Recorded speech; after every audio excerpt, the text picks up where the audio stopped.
आज की इस वीडियो के अंदर हम लोग एक यूनिटी के बेसिक ट्यूटोरियल्स की कंप्लीट सीरीज़ स्टार्ट करने लगे हैं, जिसके अंदर हम यूनिटी इंस्टॉलेशन से लेके यूनिटी का एक कंप्लीट प्रोजेक्ट डेवलप करने तक के तमाम स्टेप्स जो हैं हम उनको देखेंगे और अप्लाई करेंगे।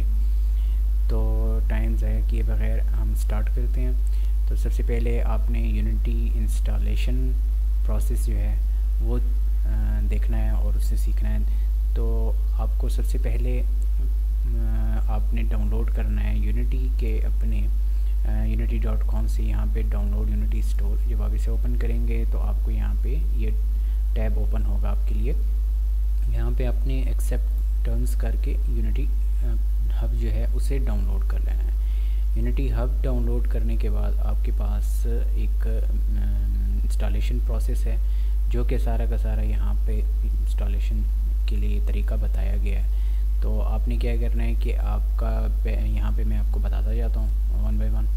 तो जब आप सेटअप इंस्टॉल करेंगे तो ये जो आपकी लोकेशन है डिफ़ॉल्ट लोकेशन है जहाँ पे आपका यूनिटी हब इंस्टॉल होगा, ये विंडोज़ के अंदर। ये मैक और लिनक्स के लिए अपना अपना होगा। तो अगर आपके पास मैक है तो आपको पता होगा कि आपका जो डिफ़ॉल्ट लोकेशन है आपकी यूनिटी हब की वो ये है। दूसरा, आपके पास यूनिटी हब इंस्टॉलेशन के लिए जब आप इंस्टॉल हो जाएगा यूनिटी हब तो उसके बाद आपके पास ये टैब ओपन होगा। यहाँ मैं आपको ओपन करके दिखा देता हूँ। यहाँ पे मेरे पास यूनिटी हब है तो इंस्टॉल्स,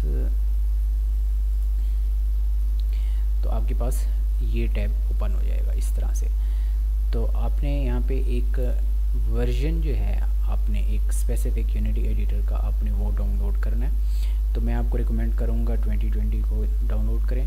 आपको कुछ बेसिक चीज़ें वर्जन के हवाले से आपको मैं वो बताता चलूँ कि 2018 के बाद से जितने भी नेक्स्ट वर्जन्स हैं वो उनकी लाइब्रेरीज़ जो हैं वो अपडेटेड हैं बनिस्बत 2018 और उससे नीचे के। तो 2018 या उससे नीचे के जितने भी प्रोजेक्ट्स होंगे वो 2019 में सही से नहीं काम करेंगे और 2019 और प्लस जितने भी वर्जन्स हैं वो 2018 या उससे नीचे के वर्जन्स पे काम नहीं करेंगे।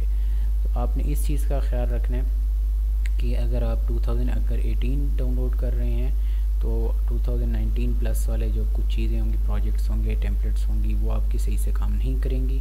तो उसकी वजह ये होगी जो मैं आपको बता चुका। तो आपने यहाँ पे अगर आपने डाउनलोड करना है तो डाउनलोड करने का तरीका क्या है कि आपने एक एडिटर जो है वो चूज़ करना है। वर्जन 2 यहाँ पे मेरे पास 2020 LTS लिखा हुआ है। बेसिकली आपने हमेशा LTS वर्जन ही करना है क्योंकि ये लॉन्ग टर्म सपोर्टेड होता है। तो इसमें बग्स एरर्स वगैरह जो होते हैं वो बनिस्बत बाकियों के कम होते हैं। बग्स एरर्स हमेशा आते रहते हैं कहीं ना कहीं किसी न किसी मौके पर।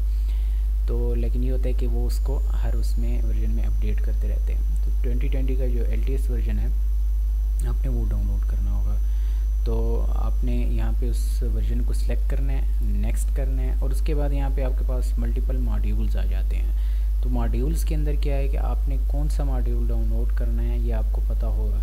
तो अगर आप एंड्रॉयड डेवलपमेंट कर रहे हैं तो मतलब है कि आपने मोबाइल की बिल्ड्स निकालनी है, मतलब है कि APK फाइल्स बनानी है तो आपको एंड्रॉयड बिल्ड सपोर्ट की ज़रूरत होगी। अगर आपके पास ये नहीं होगा इंस्टॉल्ड मॉड्यूल तो आप मोबाइल एप्लीकेशंस नहीं बना सकेंगे। दूसरा, आपके पास ये डेवलपमेंट टूल है। बेसिकली आपके बैक एंड पे कोडिंग जो होगी वो C# में होगी। C# के लिए आपका विजुअल स्टूडियो जो है उसको आप यूज़ कर सकते हैं, जो कि बाय डिफ़ॉल्ट इन्होंने जो आपको प्रोवाइड किया है विजुअल स्टूडियो। आप यहाँ पे इसको चेक कर लेंगे तो इसका मतलब है कि आपने इसको साथ में डाउनलोड किया। आपकी डाउनलोड साइज़ और इंस्टॉल साइज़ भी आपको बता रहा है। और ये कि अगर आपके पास कोई अपना पहले से इंस्टॉल्ड है तो आप इसे अनचेक रखें। मैं विजुअल स्टूडियो कोड जो है वो यूज़ करता हूँ बनिस्बत विजुअल स्टूडियो कम्युनिटी या उसके अलावा। तो विजुअल स्टूडियो कोड इजी है टू यूज़ है, लाइट है और मेरे लिए काफ़ी सपोर्टिव है तो मैं उसे यूज़ करता हूँ। बाकी अगर आप iOS पे काम कर रहे हैं तो आपको iOS बिल्ड सपोर्ट करनी ज़रूरी होगी। लिनक्स, मैक और ये सारे जो हैं आपने अपने ऑपरेटिंग सिस्टम के हिसाब से उसको चेक करना होगा। और इसको मतलब सेट करने के बाद आपने डन करना है और डन करने के बाद आपकी इंस्टॉलेशन जो होगी वो स्टार्ट हो जाएगी। अगर आपकी ऑलरेडी इंस्टॉल्ड है तो आपने उसको लोकेट करना होगा। लोकेट जब आप करेंगे तो आपकी सी के अंदर प्रोग्राम फाइल्स और यहाँ पे यूनिटी हब एडिटर, तो ये मेरे पास सारे एडिटर्स पड़े हैं। आपने किसी एक को सिलेक्ट करके मतलब एडिटर को आपने यहाँ पे लोकेट करना है, तो यहाँ पे आपके पास एडिटर शो हो जाएगा। जब आपके पास इंस्टॉल्स कंप्लीट हो जाएंगी, मैं आपको यहाँ पे दिखा देता हूँ स्टेप बाय स्टेप सारा तरीका कि उन्होंने कैसे किया। अगर आपने मतलब है आप इंस्टॉल कर लिया, जैसे कि मैंने ये इंस्टॉल कर लिया और मैं इसको बाद में इसके अंदर मॉड्यूल ऐड करना चाहता हूँ, तो यहाँ पे ऐड मॉड्यूल आता है। लेकिन यहाँ पे अभी के लिए मेरे पास मॉड्यूल का आइकन शो नहीं हो रहा, मेरे पास ऑलरेडी इंस्टॉल्ड है, मुझे इशू नहीं है। लेकिन यहाँ पे एंड्रॉयड डेवलपमेंट का यहाँ पे आपको शो होगा, तो आप यहाँ पे ऐड मॉड्यूल्स कर सकते हैं। और जैसे कि ये सारे आइकन्स आपको शो हो रहे हैं, तो ये सारे मॉड्यूल्स के आइकन्स हैं।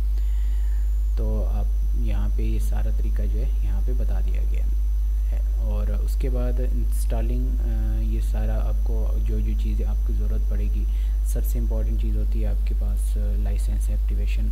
अगर आपने यूनिटी हब इंस्टॉल किया तो आपको लाइसेंस चाहिए होगा, और उसके लिए आपको मतलब यहाँ पे नो लाइसेंस लिखा हुआ आ रहा होगा, और you need to be log in to manage your licence. अब लॉग इन करने के लिए आपके पास यूनिटी की आईडी होना ज़रूरी है। यूनिटी की ID basically as simple as Google account.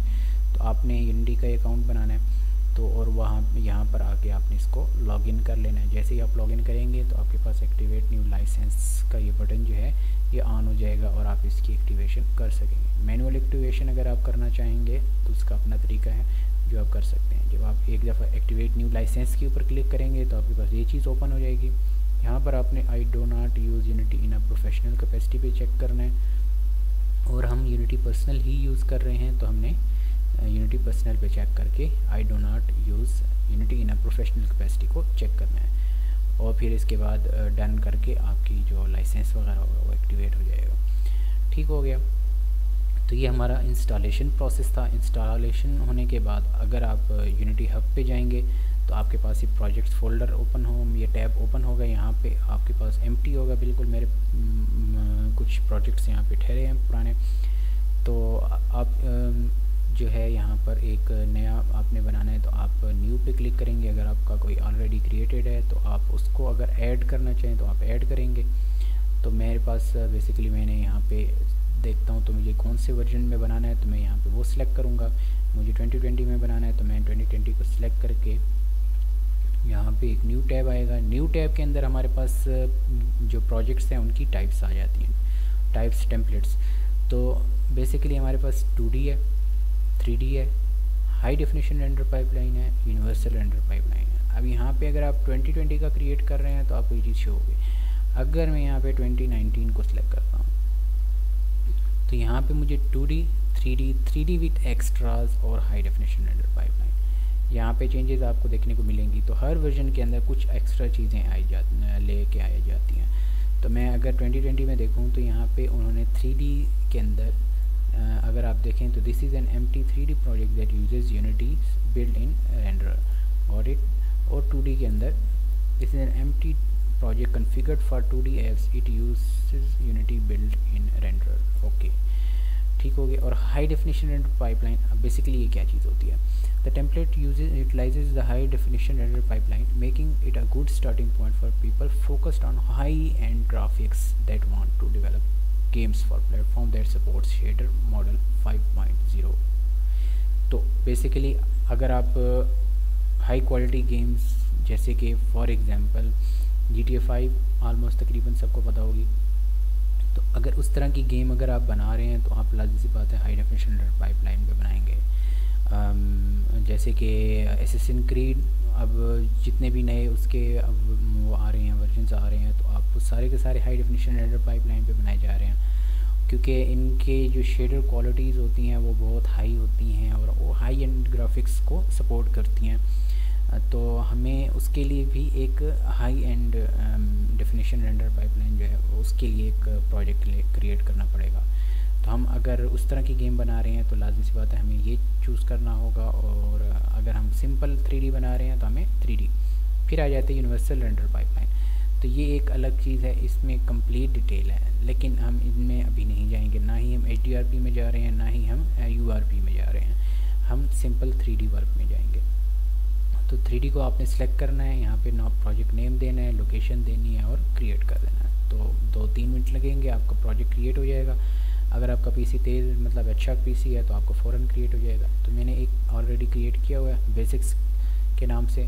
तो मैं जब इसको ओपन करूँगा तो मेरे पास ये प्रोजेक्ट इस तरह से ओपन हो जाएगा।